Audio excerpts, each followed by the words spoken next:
Hello everyone and welcome to my channel. हमारा आज का टॉपिक है मॉलिक्यूलर ऑर्बिटल थ्योरी। इस टॉपिक से रिलेटेड लास्ट वीडियोस में हमने होमो एटॉमिक मॉलिक्यूल्स का एमो डायग्राम कैसे ड्रॉ करते हैं वो देखा था। आज के इस वीडियो में हम हेटेरो एटॉमिक मॉलिक्यूल्स का एमो डायग्राम कैसे ड्रॉ करते हैं वो देखेंगे। होमो एटॉमिक मॉलिक्यूल्स के एमो डायग्राम और हेटेरो एटॉमिक मॉलिक्यूल्स के एमो डायग्राम में थोड़ा सा डिफरेंस होता है। रीज़न क्या होता है, जब होमो एटॉमिक मॉलिक्यूल्स बनते हैं तो होमो एटॉमिक मॉलिक्यूल्स के एटॉमिक ऑर्बिटल्स की एनर्जी बिल्कुल सेम होने की वजह से मॉलिक्यूलर ऑर्बिटल डायग्राम बिल्कुल सिमेट्रिकल बनता है। हेटेरो एटॉमिक मॉलिक्यूल्स में दोनों एटम डिफरेंट हैं तो उनके एटॉमिक ऑर्बिटल्स की एनर्जी भी डिफरेंट होगी। इस रीज़न से जो एमओ डायग्राम बनते हैं वो कम्प्लीटली सिमेट्रिकल नहीं होते हैं। चलिए इसको हम एक एग्जाम्पल से देखते हैं। एग्जाम्पल है HF। सबसे पहले हम HF का मॉलिक्यूलर ऑर्बिटल डायग्राम कैसे ड्रॉ करते हैं वो देखेंगे। HF हाइड्रोजन और फ्लोरीन से बना है। हाइड्रोजन का कॉन्फ़िगरेशन 1s1, फ्लोरीन का configuration 1s2, 2s2, 2p5। Hydrogen के पास यहाँ एक ही एटॉमिक ऑर्बिटल है, जबकि फ्लोरीन के पास में यहाँ पे दो वैलेंस शेल है। फर्स्ट एनर्जी लेवल में 2 इलेक्ट्रॉन और सेकेंड एनर्जी लेवल में टोटल 7 इलेक्ट्रॉन्स। ठीक है, तो हम यहाँ फ्लोरीन का सिर्फ वैलेंस शेल जो है वही एमओ डायग्राम में ड्रॉ करेंगे और हाइड्रोजन का 1s ड्रॉ होगा। ठीक है, तो चलिए एमओ डायग्राम कैसे ड्रॉ करना है वो देखते हैं। वैसे ही जैसे हम होमो एटॉमिक में करते हैं, इधर हमारी एनर्जी एक्सिस होती है। इधर हम बनाएंगे हाइड्रोजन के एटॉमिक ऑर्बिटल्स, इधर हम बनाएंगे फ्लोरीन के एटॉमिक ऑर्बिटल्स और बीच में बनेंगे हमारे HF मॉलिक्यूल के MO diagrams, MO molecular orbitals. ठीक है, तो सबसे पहले हाइड्रोजन एटम के एटॉमिक ऑर्बिटल की एनर्जी देख लेते हैं। यह हाइड्रोजन का 1s ऑर्बिटल है और ये फ्लोरीन का 2s ऑर्बिटल। एमओ डायग्राम में हम 1s नहीं बना रहे हैं बिकॉज वो इनर शेल है, बॉन्डिंग में काम नहीं आएगा, सिर्फ हम वैलेंस शेल ही ड्रॉ कर रहे हैं। और ये है फ्लोरीन का 2p। ठीक है, अब देखिए एमओटी के अकॉर्डिंग जो atomic orbital nearly same energy के होते हैं वही आपस में कंबाइन होकर मॉलिक्यूलर ऑर्बिटल्स बनाते हैं। तो देखिए यहाँ हाइड्रोजन का जो 1s एटॉमिक ऑर्बिटल है उसकी एनर्जी फ्लोरीन के 2p ऑर्बिटल के नियरली सेम है। ठीक है, हाइड्रोजन के 1s और फ्लोरीन के 2s में बहुत ज़्यादा एनर्जी गैप है, वो आपस में कंबाइन नहीं हो सकते। तो हाइड्रोजन का 1s 2p के साथ ही कंबाइन हो सकता है। अब p जो है, p सबशेल में भी 3 ऑर्बिटल होते हैं, px, py और pz। अब हमें ये देखना है कि हाइड्रोजन का 1s इन तीनों में से किसके साथ कंबाइन हो सकता है, तो उसके लिए हमें सिमेट्री चेक करना होगा। तो चलिए वो देखते हैं, वो कैसे करते हैं। हम ये मानते हैं कि z मॉलिक्यूलर एक्सिस है। z मॉलिक्यूलर एक्सिस है, इसका मतलब कि z एक्सिस के थ्रू दोनों एटम्स आके कंबाइन होते हैं। 1s ऑर्बिटल जो है वो होता है स्फेरिकल शेप का। ठीक है, 1s ऑर्बिटल इस तरह से मान लेते हैं, इससे एसोसिएटेड वेव जो है वो पॉजिटिव वेव में है। ठीक है, अब z एक्सिस अगर है तो z एक्सिस का p ऑर्बिटल इस तरह से 1s से कंबाइन होगा। मान लेते हैं इसका पॉजिटिव फेस इसके पॉजिटिव फेस के साथ में कंबाइन हो रहा है। ठीक है, तो इसको हम बोलते हैं हेड ऑन कॉम्बिनेशन। ठीक है, अब देखिए यहाँ पे कॉम्बिनेशन पॉसिबल है, इसका पॉजिटिव फेस दोनों कंबाइन होंगे तो बॉन्डिंग मॉलिक्यूलर ऑर्बिटल बन जाएगा। ठीक है, और इसी तरह अगर इसका ये spherical shape 1s orbital hydrogen का और ये 2pz ऑर्बिटल ऑफ फ्लोरीन, इसी तरह से अगर ये दोनों वेव्स अपोजिट फेज में हुई तो बन जाएगा यहाँ पे anti bonding molecular orbital. First case में हमारा बना bonding molecular orbital, second case में हमारा बन जाएगा एंटी बॉन्डिंग मॉलिक्यूलर ऑर्बिटल। ठीक है, तो यानी कि यहाँ पे इनकी सिमेट्री प्रॉपर है हेड ऑन ओवरलैप के लिए और मॉलिक्यूलर ऑर्बिटल बनाने के लिए। हेड ऑन ओवरलैप हो रहा है इसलिए इन दोनों के कॉम्बिनेशन से जो मॉलिक्यूलर ऑर्बिटल बनेगा वो सिग्मा कहलाएगा। अब चेक करते हैं px और py से भी इसी तरह से कॉम्बिनेशन पॉसिबल है या नहीं है। ठीक है, तो देखिए ये है spherical shape 1s orbital hydrogen का। अब z को हमने माना है मॉलिक्यूलर एक्सिस। ठीक है, तो उसके अलावा x एक्सिस और y एक्सिस पे जो p ऑर्बिटल होंगे इसको इसको हम एक्स एक्सिस मान लेते हैं। तो इस एक्स एक्सिस पे जो पी ऑर्बिटल है वो होगा पी एक्स ऑर्बिटल, ठीक है। ये पॉजिटिव फेज है, ये नेगेटिव फेज है। अब देखिए अगर ये इस तरह से कंबाइन होते हैं, ये पॉजिटिव फेज से कंबाइन हुई, पॉजिटिव ओवरलैप हो गया। ये पॉजिटिव फेज या नेगेटिव फेज से कंबाइन होगी तो नेगेटिव ओवरलैप हो जाएगा, यानी जितना पॉजिटिव ओवरलैप हो रहा है उतना ही नेगेटिव ओवरलैप हो रहा है। तो नेट ओवरलैपिंग क्या हो गई? 0। तो इस केस में कोई ऑर्बिटल नहीं बन पाएगा बिकॉज नेट ओवरलैपिंग हो गई है यहाँ पे 0, ठीक है। तो इस केस में मॉलिक्यूलर ऑर्बिटल बनना पॉसिबल नहीं है, ठीक है। तो इसी तरह से अगर हम पी वाई का देखें, पी वाई मॉलिक्यूलर ऑर्बिटल इस तरह से होगा, इसके 90 डिग्री एंगल पे पी जेड और पी एक्स के, ठीक है। तो वहाँ पे भी ऐसा ही होगा, जिस तरह जितनी पॉजिटिव ओवरलैपिंग होगी उतनी ही नेगेटिव ओवरलैपिंग भी होगी। एक ही एटॉमिक ऑर्बिटल पॉजिटिव ओवरलैपिंग भी कर रहा है और उसी टाइम पे नेगेटिव ओवरलैपिंग भी कर रहा है, तो वो 0 ओवरलैपिंग हो गई, नेट ओवरलैपिंग। इसलिए मॉलिक्यूलर ऑर्बिटल बनना पॉसिबल नहीं है। दैट मीन्स ओनली जो मॉलिक्यूलर एक्सिस पे पी ऑर्बिटल है वही 1s ऑर्बिटल के साथ कंबाइन होकर मॉलिक्यूलर ऑर्बिटल बनाएगा, और बाय डिफ़ॉल्ट जेड को ही मॉलिक्यूलर एक्सिस माना जाता है। तो इसलिए पी जेड ऑर्बिटल जो है वो 1s ऑर्बिटल के साथ कंबाइन होगा और मॉलिक्यूलर ऑर्बिटल बनाएगा, ठीक है। अब देखते हैं मॉलिक्यूलर ऑर्बिटल्स कैसे ड्रॉ करने हैं हमें। देखिए यहाँ पे हमें मॉलिक्यूलर ऑर्बिटल्स ड्रॉ करने हैं HF के, ठीक है। अब देखिए फ्लोरीन का 2s बॉन्डिंग में काम नहीं आया, वो यहीं रह जाएगा। जो ऑर्बिटल्स बॉन्डिंग में काम नहीं आते हैं उनको हम बोलते हैं नॉन बॉन्डिंग मॉलिक्यूलर ऑर्बिटल। तो ये हो जाएगा नॉन बॉन्डिंग मॉलिक्यूलर ऑर्बिटल, इसको बोलेंगे हम 2s ही नाम रहेगा इसका, ठीक है। अब नेक्स्ट इसके बाद में यहाँ पे है 1s के कॉम्बिनेशन और 2pz के कॉम्बिनेशन से जो बनेगा ऑर्बिटल, वो ऑर्बिटल आएगा इस पोजीशन पे, बॉन्डिंग होगा वो इस पोजीशन पे आएगा। उसको हम बोलेंगे सिग्मा 2s ऑर्बिटल।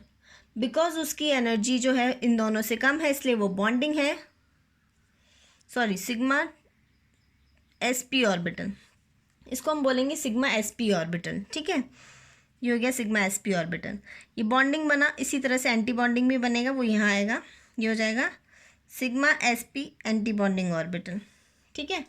अब यहाँ पे देखिए px और py बॉन्डिंग में काम नहीं आया, वो px और py अपनी एनर्जी पोजीशन पर ही रह जाएंगे। ये हो जाएंगे नॉन बॉन्डिंग ऑर्बिटल्स, ठीक है। तो px और py हमारे यहाँ इसी पोजीशन पे हैं और ये है नॉन बॉन्डिंग मॉलिक्यूलर ऑर्बिटल, ठीक है। अब ये देखिए इस तरह से हम कनेक्ट कर देते हैं।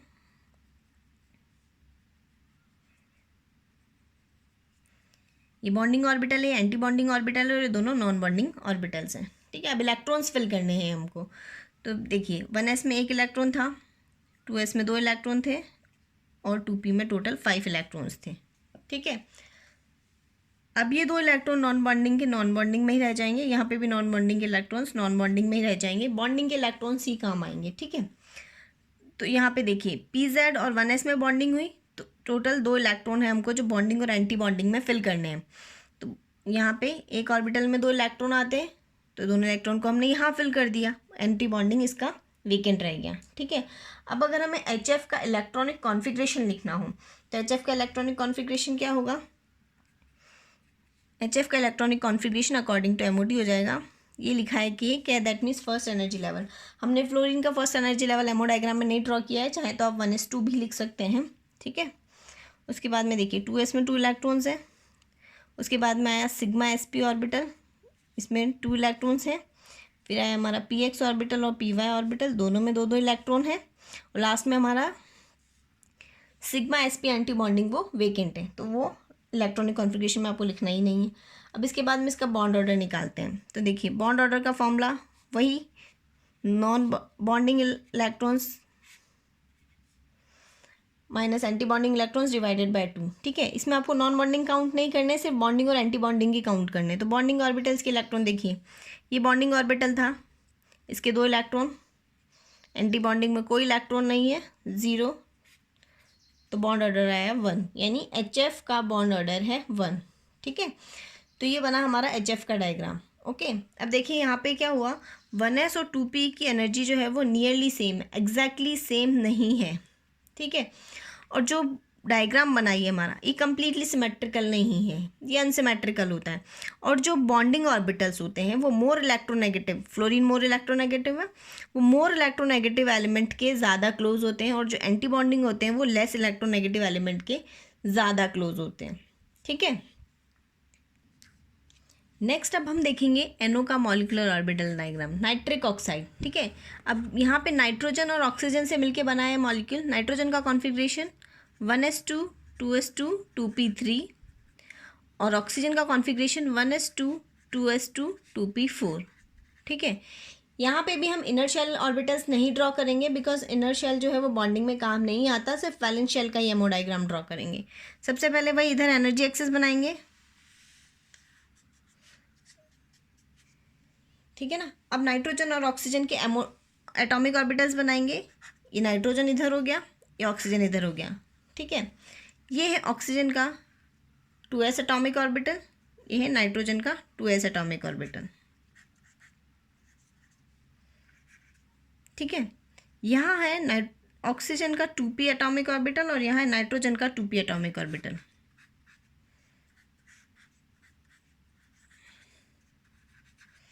ठीक है, अब देखिए नाइट्रोजन का 2s ऑक्सीजन की 2s के साथ कंबाइन हो सकता है, ऑलमोस्ट सेम एनर्जी है और प्रॉपर सिमेट्री है। इसी तरह से नाइट्रोजन का 2p ऑक्सीजन की 2p के साथ कंबाइन हो सकता है, नियरली सेम एनर्जी है और प्रॉपर सिमेट्री है। ठीक है, तो ये कंबाइन होकर मॉलिक्यूलर ऑर्बिटल डायग्राम बनाएंगे। अब देखिए यहाँ पे 2s और 2s से बना एक बॉन्डिंग ऑर्बिटल सिग्मा 2s, ये sigma 2s anti bonding.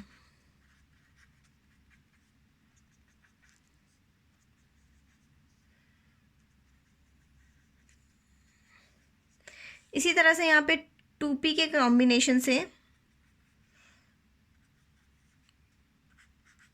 Sigma 2pz bonding बना। देखिए यहाँ बनेगा पाई 2px और पाई 2py। ओके, इसी तरह से एंटी बॉन्डिंग भी बनेंगे।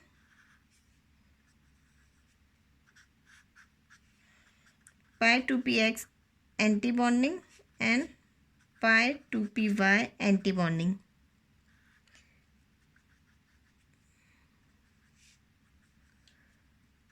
ये हो जाएगा सिग्मा 2pz एंटी बॉन्डिंग। ठीक है, तो ये डायग्राम देखिए उसी तरह से है। एटॉमिक ऑर्बिटल्स की रिलेटिव एनर्जी जो ऑक्सीजन के लिए होती है, सिग्मा 2pz की एनर्जी कम है, पाई 2px पाई 2py की एनर्जी ज़्यादा है। ठीक है, अब इनमें हमको इलेक्ट्रॉन्स फिल करने हैं। तो देखिए नाइट्रोजन के 2s में 2 इलेक्ट्रॉन थे, ऑक्सीजन के 2s में भी 2 इलेक्ट्रॉन थे, नाइट्रोजन के 2p में 3 इलेक्ट्रॉन्स और ऑक्सीजन के 2p में टोटल 4 इलेक्ट्रॉन्स। ठीक है, अब डायग्राम में ड्रॉ करते हैं। 2 और 2 4 MO में ड्रॉ किया, 2 यहाँ पे 2 यहाँ पे, 3 and 4 टोटल हमको 7 इलेक्ट्रॉन्स फिल करने हैं। 2 3 4 5 6 and 7। ठीक है, देखिए यहाँ पे एक अनपेयर्ड इलेक्ट्रॉन रह गया, दैट मीन्स NO है पैरामैग्नेटिक। ठीक है ना, अब इसका हम बॉन्ड ऑर्डर निकालते हैं। Number of bonding electron minus number of anti bonding electron divided by 2। Okay, bonding electrons count कीजिए, 1 2 3 4 5 6 7 8। Anti bonding electrons 1 2 and 3। Bond order आया हमारा 2.5। ठीक है, देखिए बॉन्ड ऑर्डर से पता चल रहा है कि इसका बॉन्ड जो है वो ऑक्सीजन से तो स्ट्रॉन्ग है, ऑक्सीजन का बॉन्ड ऑर्डर 2 था, और नाइट्रोजन से वीक है, नाइट्रोजन का बॉन्ड ऑर्डर 3 था। 2.5 का मतलब है कि यहाँ पे एक अनपेयर्ड इलेक्ट्रॉन है। ठीक है, अब देखिए अगर हमें इसी तरह से NO+ का निकालना हो, NO+ का मतलब क्या है, एक इलेक्ट्रॉन कम है NO से, यानी कि ये वाला इलेक्ट्रॉन कम होगा, हाईएस्ट एनर्जी वाले मॉलिक्यूलर ऑर्बिटल से इलेक्ट्रॉन कम हो जाएगा। ठीक है, तो देखिए बॉन्ड ऑर्डर क्या हो जाएगा, number of bonding minus number of anti bonding electron divided by 2, वही फॉर्मूला। बॉन्डिंग ऑर्बिटल्स में तो इलेक्ट्रॉन उतने ही रहे, 1 2 3 4 5 6 7 8। एंटी बॉन्डिंग से एक कम हो गया, ये वाला कम हो गया, तो एंटी बॉन्डिंग में सिर्फ हमारे पास में 2 इलेक्ट्रॉन्स रह गए। यहाँ से हमने सॉल्व किया तो आया हमारे पास में बॉन्ड ऑर्डर 3, यानी NO+ का बॉन्ड ऑर्डर NO से ज़्यादा है। इसी तरह से आप NO- का भी निकाल सकते हैं। NO- का निकालेंगे तो एक एक्स्ट्रा इलेक्ट्रॉन यहाँ आ जाएगा। NO का डायग्राम है ये, इससे एक ज़्यादा इलेक्ट्रॉन है वो यहाँ आ जाएगा, तो बॉन्डिंग इलेक्ट्रॉन तो हमारे 8 ही रह गए, एंटी बॉन्डिंग में एक बढ़ गया। अब एंटी बॉन्डिंग में कितने हो गए, 2 and 2 4, तो बॉन्ड ऑर्डर आ गया 2। ठीक है, तो NO माइनस का बॉन्ड ऑर्डर NO से कम है। अब यहाँ पे हमने देखा था कि NO में ही सिर्फ अनपेयर्ड इलेक्ट्रॉन है ना, NO प्लस में अनपेयर्ड इलेक्ट्रॉन था, NO माइनस में भी 2 अनपेयर्ड इलेक्ट्रॉन है। तो अगर हमें मैग्नेटिक मोमेंट निकालना हो तो कैसे निकालते हैं? मैग्नेटिक मोमेंट का फॉर्मूला होता है √n+2। बोर मैग्नेटॉन यूनिट है, n होता है नंबर ऑफ अनपेयर्ड इलेक्ट्रॉन। यहाँ पे आप नंबर ऑफ अनपेयर्ड इलेक्ट्रॉन्स का नंबर फिल करेंगे तो आपके पास में मैग्नेटिक मोमेंट आ जाएगा। इलेक्ट्रॉनिक कॉन्फ़िगरेशन लिखना है तो इलेक्ट्रॉनिक कॉन्फ़िगरेशन ये σ2s में 2 इलेक्ट्रॉन, σ2s एंटी बॉन्डिंग में 2 इलेक्ट्रॉन, जो इलेक्ट्रॉन्स दिखते जा रहे हैं वो आपको लिखना है। ठीक है, आई होप आपको समझ में आया होगा कि हेटेरोएटॉमिक मॉलिक्यूल्स के एमो डायग्राम कैसे ड्रॉ करते हैं। मेन चीज़ यही है कि अनसिमेट्रिकल होते हैं और जो मॉलिकुलर ऑर्बिटल्स हैं, बॉन्डिंग मॉलिकुलर ऑर्बिटल, वो मोर इलेक्ट्रोनेगेटिव एलिमेंट के ज़्यादा क्लोज होते हैं और जो एंटी बॉन्डिंग ऑर्बिटल है वो लेस इलेक्ट्रोनेगेटिव एलिमेंट के ज़्यादा क्लोज होते हैं। ठीक है, अगर आपको ये वीडियो अच्छा लगा तो इसे लाइक कीजिए, ज़्यादा से ज़्यादा शेयर कीजिए और मेरे चैनल को सब्सक्राइब कीजिए। Thanks for watching.